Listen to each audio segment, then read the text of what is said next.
चलित वर्ष जिला विज्ञान केन्द्र ठारे 6 सेप्टेम्बर 2024 शुक्रवार दिन जिला स्तरीय विज्ञान नाटक प्रतियोगिता अनुष्ठित हो जाइछि। एथिरे कामाख्यानगर ब्लॉकर पंचायत सरकारी उच्च विद्यालय सुनियामारुर छात्र मानक द्वारा अभिनीत विज्ञान नाटक प्रकृति ऋण दर्शक मानक आकृष्ट करथिला और प्रशंसा पाइबारे सहायक होइथिला।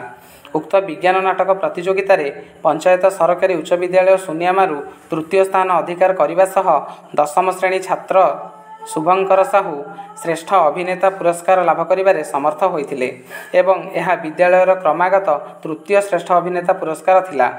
विज्ञान नाटकर प्रयोजना विद्यालयर प्रधान शिक्षक श्रीजुक्त शिवानंद षडंगी एवं रचना और निर्देशना विद्यालयर विज्ञान शिक्षक श्रीजुक्त सौभाग्य कुमार नंदन द्वारा करा जायथिला।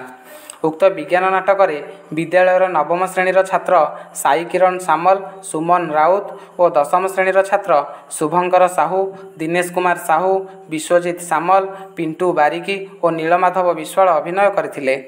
विद्यालयर कनिष्ठ सहायक श्रीजुक्त सौम्यरंजन मल्लिक और 10म श्रेणीर छात्र शक्ति स्वरूप सामल संगीत संयोजन में सहायता करथिले।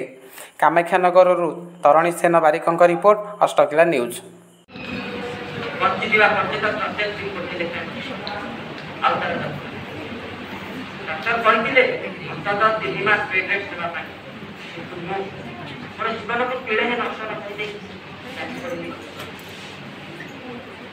सुधी दर्शक आपण मैंने मेजर वर्मा जीवन कहानी देखु आपण निश्चय अनुभव करेंगे से प्रकृतिर ऋण सुझापी किभली प्रयास जारी रखिए।